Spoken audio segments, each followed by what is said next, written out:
Good morning from Panhandle Outdoors, America's only daily outdoor TV show. Your source for fishing, hunting, and information for folks who enjoy the great outdoors. Now sit back, relax. It's Panhandle Outdoors.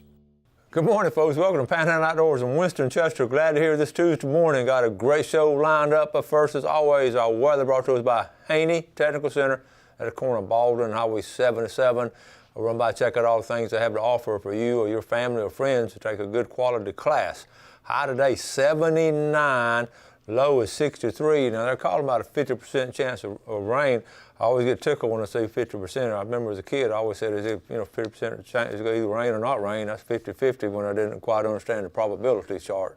So anyway, we may get some rain throughout some parts of the Panhandle.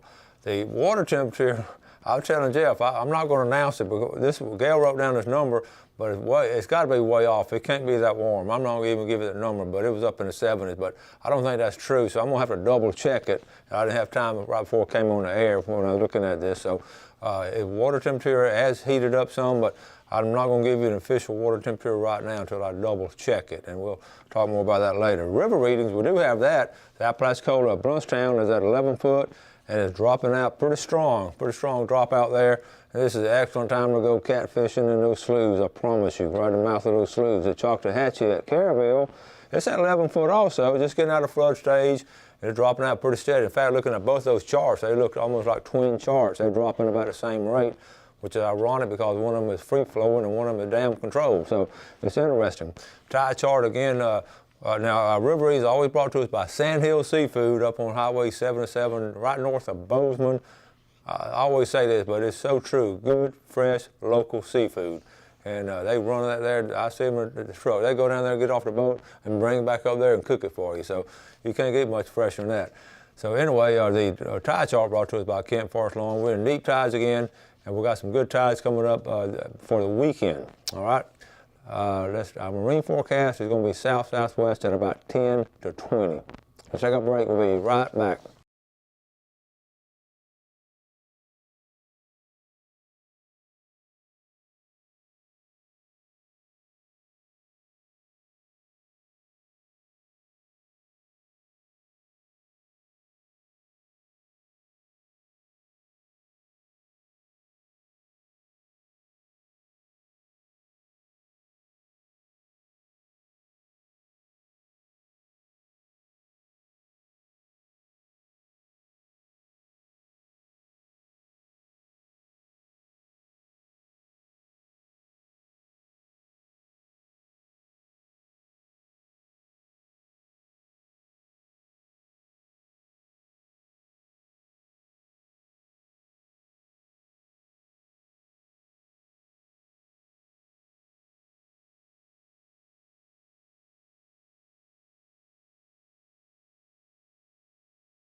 Okay, welcome back. Let's get us into some pictures right now. I'm going to start off a little series about 3 pictures right here. They're special. They're special to me, but they're just special in general. This is right here. This is Dallas Shaw Sanders. Now, Dallas, one of my foremans, I know the family, the Shaw family, since she was a little girl, and she married Tracy Sanders. Well, just, recently, she lost Tracy. He passed away a couple months ago from cancer, and they were just big outdoorsmen. They loved to hunt and fish together, and a lot of times I would show their pictures. They had this little girl not too long ago, and then so anyway, Dallas, I'm so proud of Dallas. She took the little girl fishing up at the Greenhead. Now her brother Connor took them out in a boat, and I just was so proud of her. See that big smile. I'm thinking this is probably the first outdoor trip since she lost her dad right there. Here she is fishing, and isn't that special right there? And Connor, as a brother to Tracy, that's a really good thing to do. I went to Dallas, and here we go. Is that not typical of a little girl after a little kid after they've been fishing or hunting? They're kind of gonna fall asleep. So thank you, Dallas Shaw Sanders, for sending that in. Speaking of girls, now this is Ben Steele's better half. I got tickled at this. It's Stacy Jones Steele. She got this big buck last Thursday, and she really ended the season. She had that day off, and just a great shot right there, right here north of town. Big buck right there. And Ben, I'll be honest with you, she just out hunting Ben right and left. No ifs, ands, and buts. Ben tried to get a picture. I might have a picture later of him trying to get in it, but anyway, good job. Alan Courtney, this is a good story right here. Me and Ray Raines have been fishing together for years. He's always wanted one over 10 pounds, like any bass angler. A friend of mine invited us to his property. We took him up on it, and according to the girth length formula, this one was 12.59 pounds, definitely over 10. Biggest belly I've seen in a long time other than mine. Congratulations, Ray Raines, with about a 12-pound bass. Good job, thank you, Alan. Mike McGraw, early and late, spring is springing. Both too big, so they're back to make babies. Later one was bigger. So this past weekend, there boats all over the place. Here's a question. Help me answer this one because I didn't know the answer. Hey, Winston, this is Ned Maxwell from Chattahoochee. Has a walkover at Crooked Island been repaired? Last year it was in need of attention. I'm getting ready for the Pompano run. Enjoy your show every morning. I watch it on YouTube if I miss a show. And that's from the Maxwell family up there in Chattahoochee. So I haven't walked over there lately. If some of y'all have done that, y'all text me or email me and let me know so we can let them know if it's ready to be used and all. So just pass that on to me. All right, Crooked Island Beach. CJ Lockerman, Buddy Lockerman, what an awesome day on Lake Talquin. Came in first place with 13 pounds. Couldn't thank the Lord more for what he's blessed me with, and thank you, Dad, Mom, and Papa for being there to support me. And Dad, you're one heck of a boat captain. Thank you all. Good job right there with the Lockerman family. The wheel. You remember a while back we had Alicia Stewart Ford on, her dad, and George Stewart, and this is little baby Flash. And you know, we took up a donation, a lot of y'all gave to that. This is baby Flash. It's 6 months of hard work and prayers. This guy is finally eating by mouth. Isn't that a great sight right there? That's awesome. And Ben Steele I did find this picture. He's photobombing with his wife right there. That he wanted to get in on the action, and that's the only big buck Ben's been around all year. All right, here we go. We'll talk about coconut later. One of the things also we'll talk about the dates, and we're wrapping up hunting season. Hunting season is basically over for the most part, but one of the things, let's look at this date right here.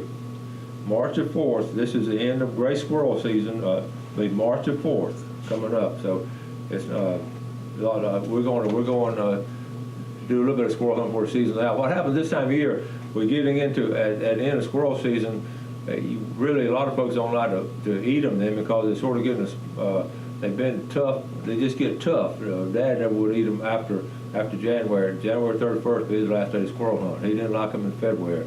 He was saying they got all musty and stuff like that. But anyway, squirrel, a lot of people still eat squirrel and rice. So we're going to take some boys out and do some and maybe get some video for you coming up pretty soon. And speaking of video, I've got some good video with FWC biologists. And speaking of FWC biologists, coming on the show next week, talking to Chris Paxton, FWC fish biologist, and he's coming on as we get ready for spring fishing. He's going to tell us all kinds of things, what's going on in the area, and what some things to look for and everything, and how the Deer Point Lake drawdown went. All kind of good info coming straight from the FWC biologist. Let's take a break and we'll be right back.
Okay, welcome back. Let's add some names in our pickle jar. How about George Stone?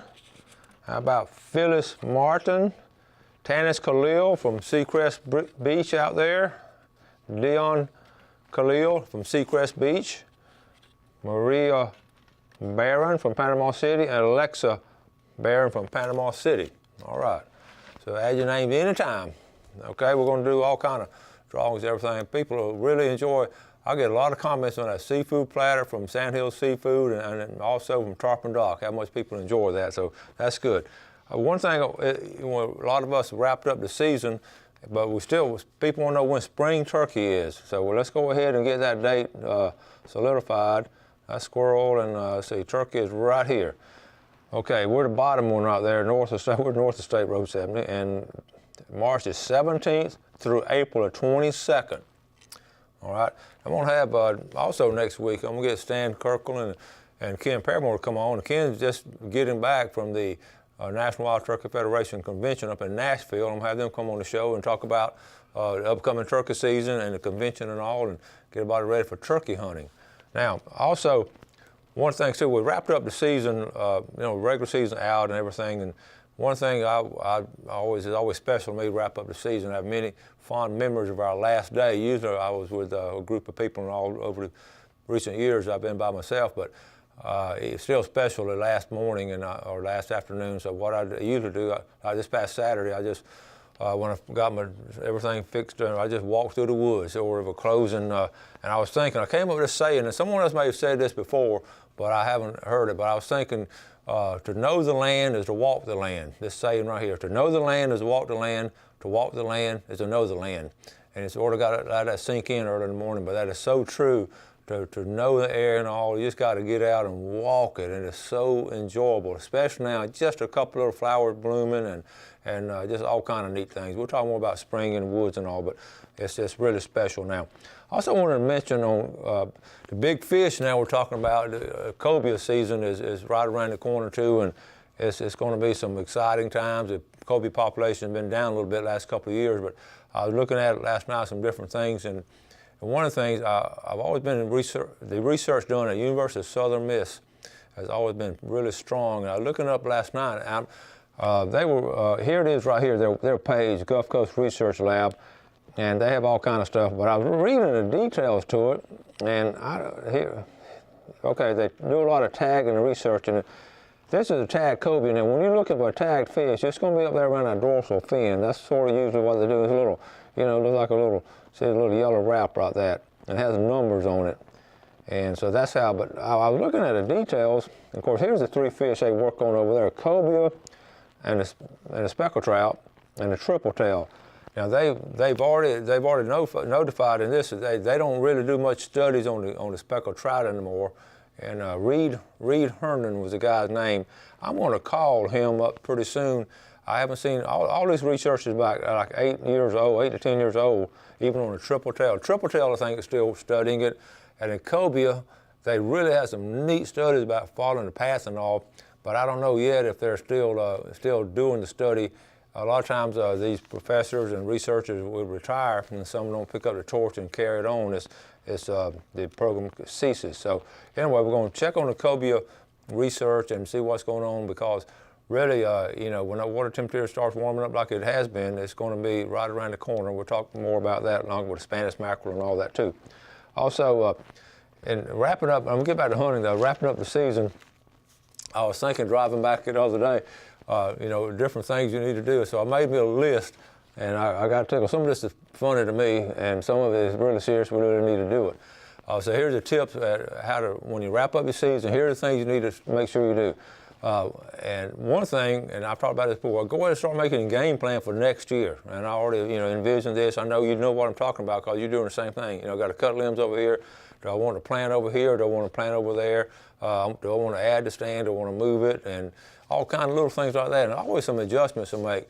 But basically, fundamentally, those big bucks are staying in the same general area, and you'll see that. So one thing to keep in mind, you've got to have a refuge area for those big bucks. And don't go walking through there, and jumping up and down in those areas. So leave those alone. You want to clean your gun. You know, every season, clean your gun. You know, wipe it down really good and clean the barrel if you shot a lot. Another thing, you want to wash your truck. I've seen a lot of muddy trucks around. I don't know if that all comes from hunting and all, but you want to wash your truck. Get a good. This is what you call a deep clean at the end of the hunt season. I get a kick out of just really going through my truck and just really cleaning it. So I haven't done mine yet, but I'm going to do it soon.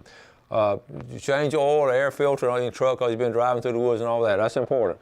Another thing, check your ammo. I know it sounds silly, but you want to know what ammo, if any of it comes on sale, you want to go and pick it up between now and next fall. Another thing, tree stand. Secure your tree stand. Make sure it's secured. I folded up my ground blinds and all. They're so neat now. It's amazing, the technology. Fold them up, put them in there, and take them out. And now they'll be stored. Make sure they dry out really good, and they'll be stored, you know, and store them in an area where, you know, where they're not going to get a lot of stuff in them and all.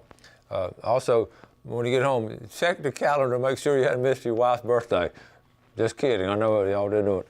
Double up on your dog food. You've been running dogs. I know those dogs are skinny now. They've been running all hunting season. They're skinny and they're hungry. So you want to fatten those dogs back up and get you some of that rough and tough dog food. So double up on that. Wash your hunting clothes. Okay. I know y'all do that, but wash them, get them good and clean. You know, wash them with that, you know, no smell detergent and all. You know what to do. But then store them up in a box and all. Or if you're like me, I wear my hunting pants a lot of times year round, especially with bugs and everything. Check your supply of duct tape, because I know you repair some stuff out in the field with duct tape, and you might be running out of duct tape. Also, tell the preacher you're glad to be back in church. Your fever is doing better now. No, you don't have to tell him he's hunting fever, but just tell him you're glad to be back. Let's see, eat the rest of those Vienna sausages and the beanie weenies. And also, in the freezer, move that deer meat, last year's deer meat, move it up to the front. This year's deer meat, put it back in the corner and sort of rotate it. Make sure I hate throwing away stuff out of the freezer, and at times we do. And these are important. And last one, this is important too. Make sure the boat motor's running good so you can go fishing this weekend, because that's about what we're jumping into. And a lot of people are doing those kind of things. So I just wanted to mention that. Okay, these are the things that's important at the end of hunting season. All right, let's take a break. We'll be right back.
Okay, welcome back. Let's take a look at our fishing game time brought to us by Blue Water Outriggers. We're looking at our time this morning, 3:20 to 5:20, and this evening from 3:44 to 5:44. Two good times there.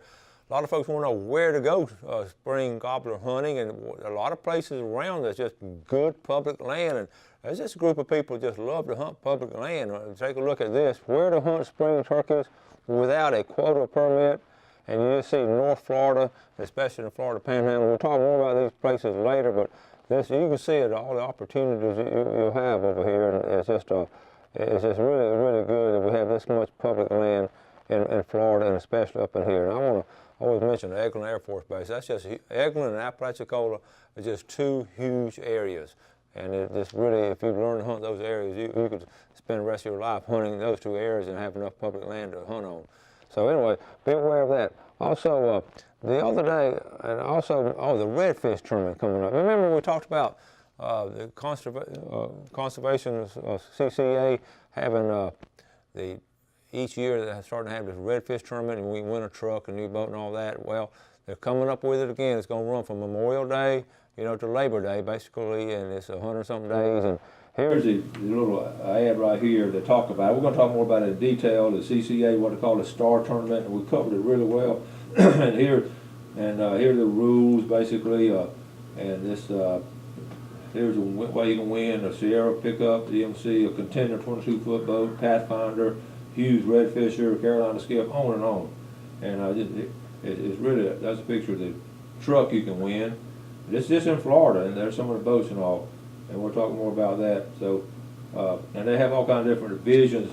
But the redfish is what's interesting to us, and what we're going to have there. They all around the state. They put, and I finally figured out how many fish they put in about each bay system.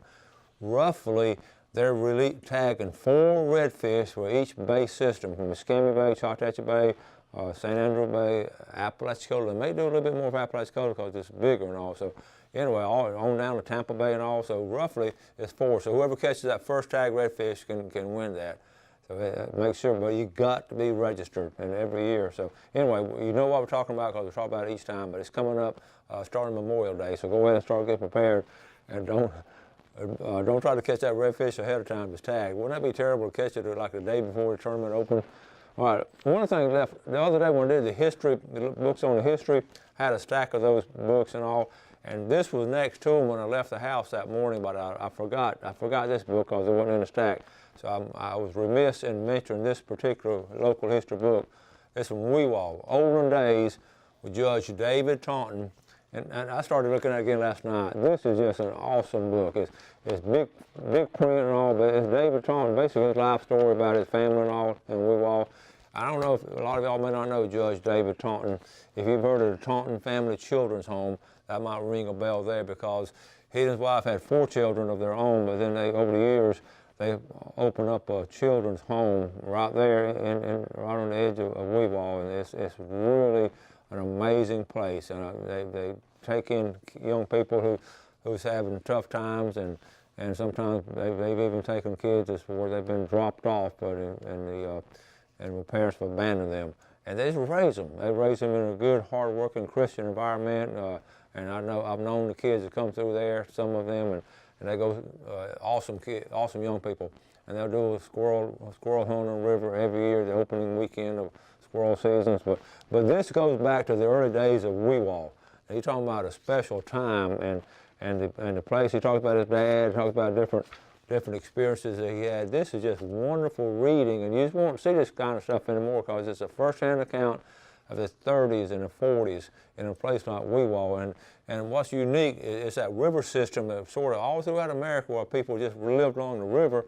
And his dad came down in the 20s from Tallahassee, Alabama. He and his buddy just sort of worked. They were called river rats. They'd fish for a living, and then in the next place they'd sell those fish and stay there a little while, and then work their way all the way down the Apalachicola River. And when they get down to Apalachicola, they'll get on a steamboat, put a little bateau on the back of the steamboat, and they will come back up all the way up the river, way up north of Columbus, Georgia, and get back on the river and float back down and fish and hunt on the way down. What an amazing story. You imagine what they saw there in those days. But David talks about that, talks about the sawmill days and the fresh cut and the honey, the tupelo trees and all kind of really neat stuff. But the outdoors, his faith and his family and outdoors are always sort of a centerpiece right there all throughout the book. And David Taunton, I had him on the show back in, folks, this book came out like in '06. I think he came on the show like in '07. I just started doing the show, and he just finished the book. And so I didn't mean to leave this book out the other day when I was talking about local history and all, because olden days, and I'm not sure where we can get it now.